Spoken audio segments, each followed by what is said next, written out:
Hey guys, how's it going? Today we're going to plant up a couple of containers and we're going to be planting some hellebores. All in this really beautiful area where the stonework has just been almost done and the brick's almost done. There's a few little things we showed you the other day that we're still working on, but Benjamin and I decked out the back shade porch steps with pumpkins yesterday. I planted a bunch of plants. I totally hadn't anticipated doing that, but just got carried away and I think it looks so pretty.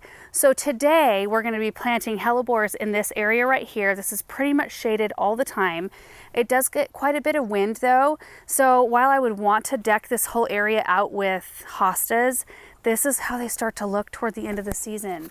Just tattered and dry, and while they started out beautiful and full early on in the spring, they just get so worn out that we have to groom a lot of them off throughout the season, a lot of the leaves, so they end up looking kind of small and meager. So I'm going with some tougher stuff like Brunnera, hellebores. I'm going to be planting a lot more of this acarus grass. In fact, I'm going to make sure when I plant my hellebores to bump them back a little bit so we can tuck more of that beautiful grass right around the rocks.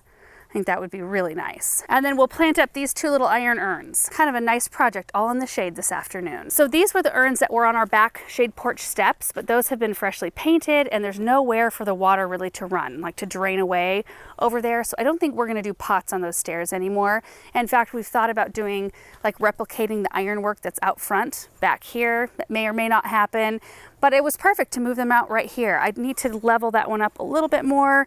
And then I've got some really pretty plants. We're gonna keep it fairly simple because that's kind of what I'm in the mood for right now. I've got a couple of these autumn joy sedums that look so pretty. I think I'm gonna ring around them with the lemon pansies, and then I'm gonna ring around the pansies with these sweet little 4-inch cabbage right here. I think it's a really fresh yet fall kind of colored palette. I like it. And here are the hellebores. So you guys, I have 24. This is a 24 tray right here. So they're not huge. You know, it's wonderful. In fact, I've got like my little auger out today. It's perfect. But this whole tray right here, they're the honeymoon series, Paris in pink. Aren't those pretty? So 2 feet tall and wide. They bloom in the early spring. They're super low maintenance, not fussy, and I love them. I love the texture. I love the deep color of green that they have. And of course, I love the early blooms. Other than bulbs, this is one of our earliest blooming perennials out there. And you really can't beat that after a long, cold winter, seeing some fresh things out here. And there's something a little bit more delicate about these. You know, there are some hellebores that have their flowers that face upward, which is really fun to have in the mix. And I'll probably add some of those in with these later on. But I like the nodding blooms that these have because the backside of the petals usually have a really pretty color, and they kind of look like little ballerina skirts, and they're so pretty. And this tray is actually a mix. I gotta line all these out. There's a whole bunch of them in this tray. They're gorgeous. Okay, left to right. All of these get the same size, 2 by 2. We've got Rio Carnival. There's Spanish Flair. There's New York Night, Sandy Shores, Romantic Getaway, Rome in Red, and French Kiss. So I think putting all of these together will be so fun. I think we'll tackle the containers first. There's a little bit of soil left in the containers already, which I think I'm gonna leave because it's likely we'll clean the whole pots out in the spring to do something different. So I'm gonna put some Biotone starter fertilizer in there just to kind of recharge it a little bit, and then we'll get these planted.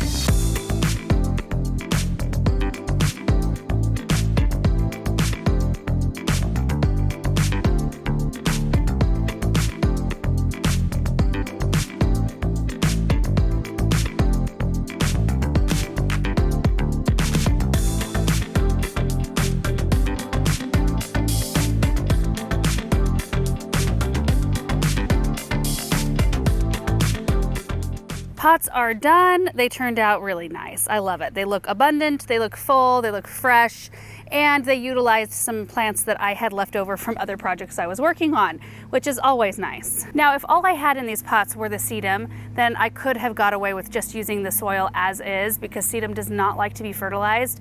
But because the soil has been used by other plants and there's probably no nutrients left in it, I decided to add a little bit in for the pansies and the cabbage. The sedum will end up out in the landscape when I'm all done with it in these containers, so that could be later this fall or it might be in the spring. This is a super tough perennial though. I think Autumn Joy, I might need to look it up, but most sedums are like a 3 through 8 or a 4 through 8. I want to say. I hope I'm remembering that right, but I love to have them all over in the garden because they add so much beauty without hardly any maintenance, you guys. Like, when they come out in the spring, they look like little rosettes forming up above the soil surface. They look so fresh and beautiful, and then they just form up through the season. You don't have to touch them. They look glorious. You don't have to deadhead them through the winter. You just cut them back in the spring, and that is it with this plant. No fertilizing. They like crummy soil. So anyway, there's really not a lot. Well, is there any bad things about sedum? I wish I could use them in the shade. That's all. And I even have a few leftover plants from today, so we'll get to put those in some other containers. Now, before I even take these plants out of the trays, I'm gonna dig all the holes. And I'm not gonna go after it in any sort of particular pattern. I'm just gonna make holes all over the place. There are a bunch of daffodils in this area. I was really surprised, you guys.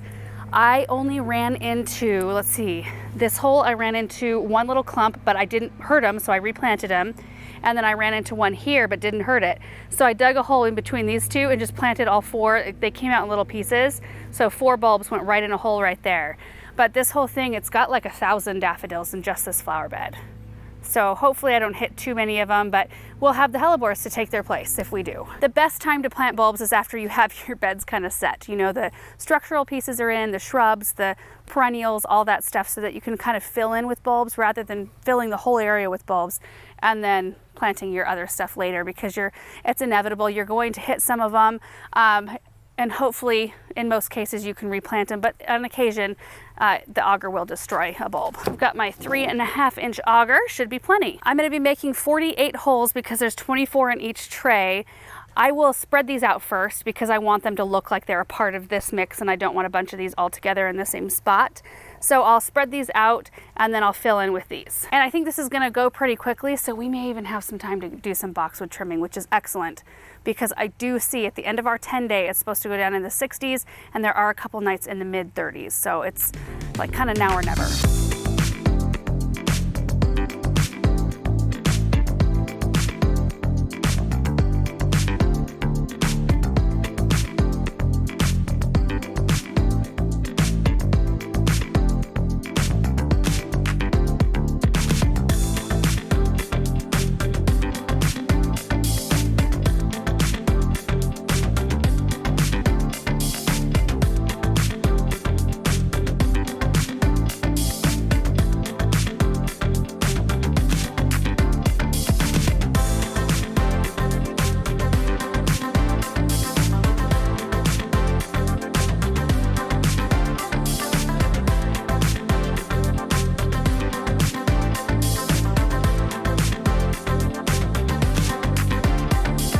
There they are, all planted. So there's 40, not 48. I did my math wrong. That's still a lot of hellebores. I did leave a space right here so I could plant something different. So the hellebores will swing back behind whatever ends up here, and then they come forward. I will have the acris grass carry on all the way down though, so that will kind of be the unifying theme. They go behind the maple tree, and you can see them kind of around these hostas, which may end up coming out completely, and then back behind the brennera.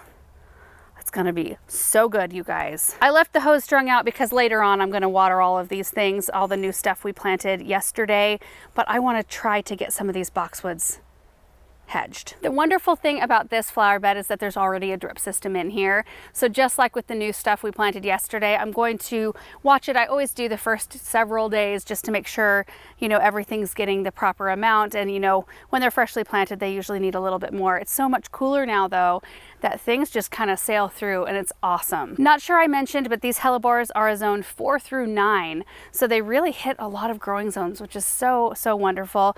And they are awesome to use in flower arrangements. I've also dried them in the silica, like that sand stuff, the silica gel sand, and they preserve beautifully and maintain their color. It's just awesome. Okay, I'm gonna go unload the gator, get our hedging supplies, and that's what I'm gonna do for the rest of today. So anyway, I'll probably just end the video right here, and we'll carry on with the boxwood trimming, and you can just see that kind of in sped up style. I've already talked about that before. You usually want to start trimming your boxwoods as a late trim, at least when it's warm out still during the day, not super hot, but not so cold at night that they're going to get any cold like tip damage. So you don't want it to be dipping down to freezing. So my window is shortening.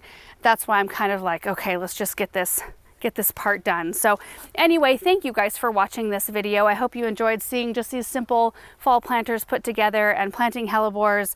And that's one of those things, kind of like bulbs. You plant them now, you'll be rewarded in the spring. Hope you guys enjoyed it. We'll see you in the next video. Bye.